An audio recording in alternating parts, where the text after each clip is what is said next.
ফ্যাসিস্টের বিশ্বাসী কোন জায়গায়? আমি তো বারবার বলছি আপনি জামাতকে সাপোর্ট করছেন, আপনি বড় আমি জামাতের কেউ অবশ্যই আপনি জামাতকে সাপোর্ট করছেন, আপনি এইভাবে কথা বলবেন কেন?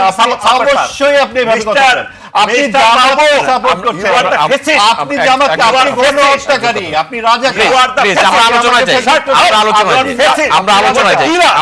আপনি কি?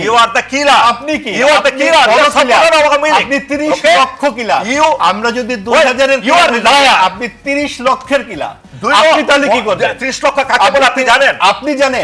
আপনি তো এখন বলবেন মুক্তিযুদ্ধই হয়, আপনি তো বলবেন তো মুক্তিযুদ্ধই হয়। আপনি তো বলবেন, আপনি যে ইসলাম মানেন, আপনি তখন বর্ণ করেছিলেন?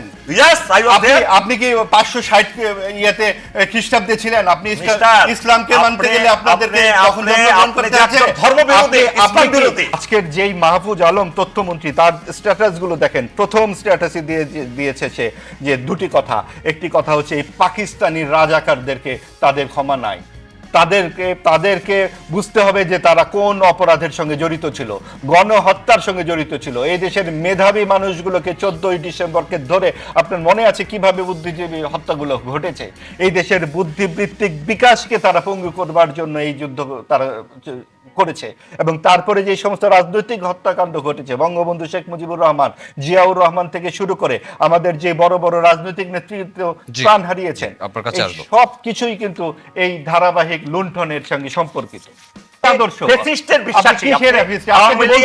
কোন জায়গায়? আমি তো বারবার বলছি আপনি জামাতকে সাপোর্ট করছেন, আপনি বড় জামাতের কেউ অবশ্যই আপনি জামাতকে সাপোর্ট করছেন, আপনি এইভাবে কথা বলবেন কেন? অবশ্যই আপনি এইভাবে কথা বলবেন, আপনি জামাতকে সাপোর্ট করছেন, আপনি জামাতকে, আপনি গণহত্যাকারী, আপনি রাজাকার। আপনি কি? আপনি কি? আপনি 30 লক্ষ কিলা। আমরা যদি 2000-এর আপনি 30 লক্ষের কিলা, আপনি তাহলে কি করবেন? 30 লক্ষ কাকে বলে আপনি জানেন? আপনি জানেন? আপনি তো এখন বলবেন মুক্তিযুদ্ধই হয়, আপনি তো বলবেন তো মুক্তিযুদ্ধই হয়। আপনি তো বলবেন, আপনি যে ইসলাম মানেন, আপনি তখন বর্ণ করেছিলেন?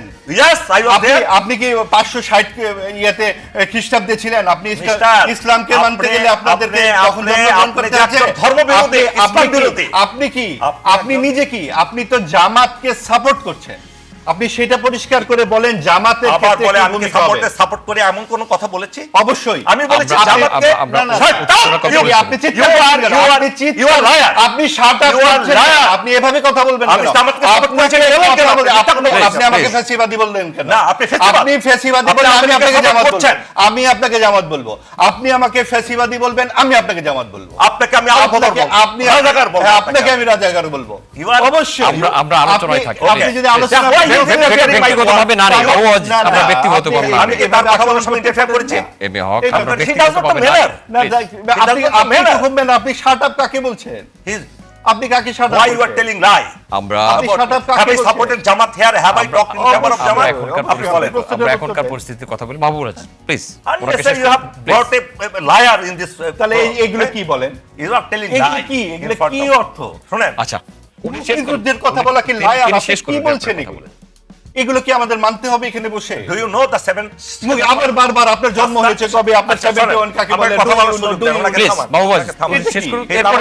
অবশ্যই আপনি এরপর কথা বলবেন। আমি উনি কথা বলার সময় একটা কথা বলেছি, প্লিজ আপনি বলুন। বলেছি কিনা? আপনি বলুন।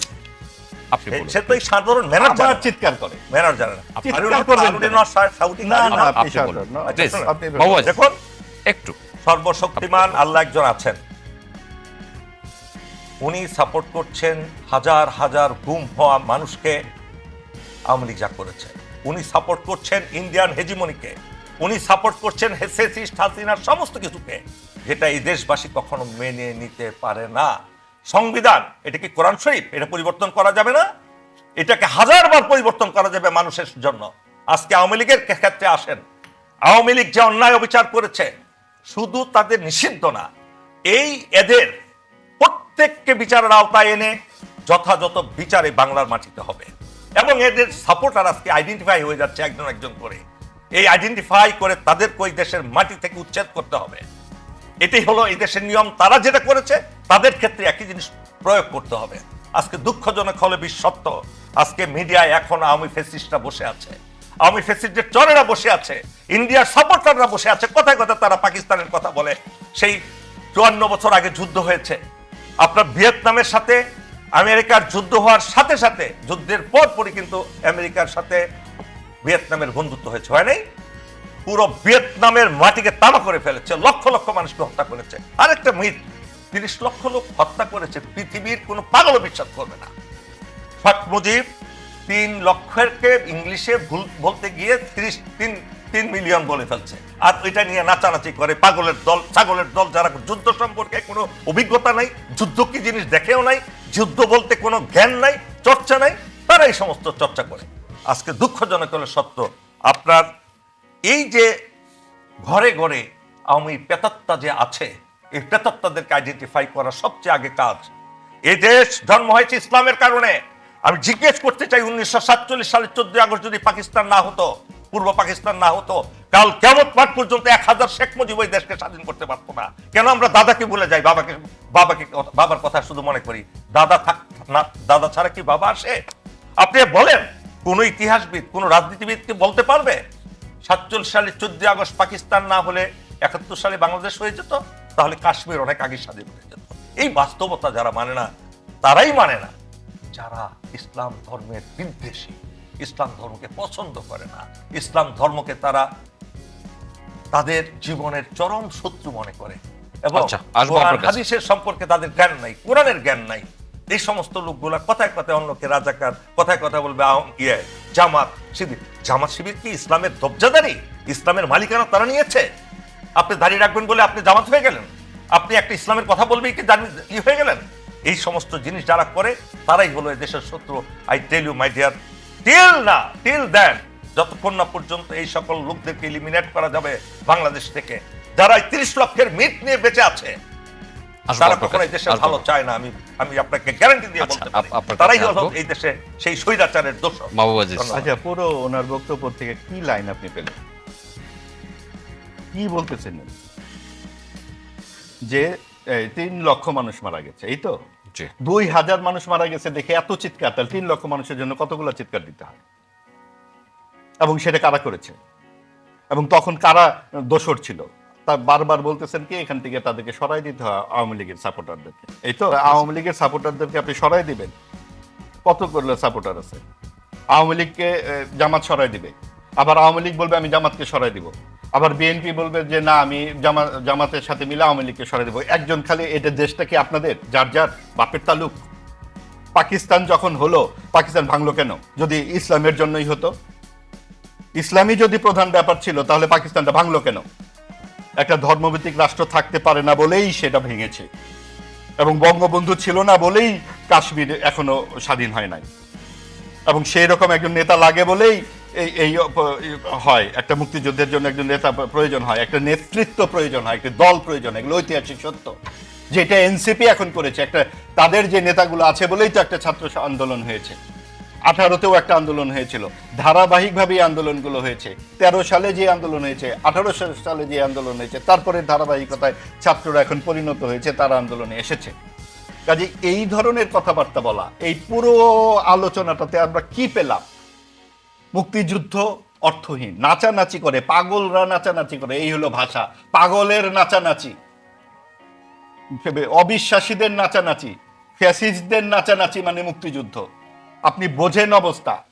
আওয়ামী লীগের নেত্রী বলতো এই দেশ আমার বাপ স্বাধীন করে গেছে, দেশটা আমার বাপের। আর এই রাজাকাররা বলে এই দেশ এই পাকিস্তানিরা স্বাধীন করে দিয়ে গেছে, এই দেশে আর কেউ থাকতে পারবে না। এখন এই আওয়ামী লীগ এবং রাজাকারদের চাপে পড়ে আমাদের মতো সাধারণ মানুষদের অবস্থাটা কি হয়েছে আপনারা একবার চিন্তা করেন। তারা তাদের মতো করে ইতিহাস বানাবে, আওয়ামী লীগ ইতিহাস বানাবে, সকল কৃতিত্ব তার। রাজাকাররা ইতিহাস বানাবে, আওয়ামী লীগ সব ইন্ডিয়ার সাথে করেছে, এখানে মুক্তিযুদ্ধ হয় নাই, কিচ্ছু হয় নাই, সব বানানো। এখানে জামাতরাই ছিল, এখানে অন্যরা উড়ে এসে জুড়ে বসেছে। আর তাদের বিরুদ্ধে বললেই অবিশ্বাসী, আল্লাহর বিরুদ্ধে বলে, এরা ধর্ম মানে না। আর এখানে কি হবে? একটা মেয়ে চা খাচ্ছে, সেখানে মেয়ের গায়ে সিগারেট ছোড়া হবে, মেয়ের পোশাক নিয়ে কথা বলা হবে, একটা গাছ কেটে ফেলা হবে কারণ গাছে শিরক করা হচ্ছে, যত্রতত্র মুক্তিযুদ্ধের ভাস্কর্য ভাঙা হবে। কতগুলা ভাস্কর্য মাজার ভাঙা হয়েছে তার হিসাব আছে? তারপরে বলা হবে না এখানে নাকি খুব মহা ধর্ম নিরপেক্ষতার বাতায়ন ঘুরে গেছে, অসাম্প্রদায়িকতার ফুল বিছানো হয়েছে।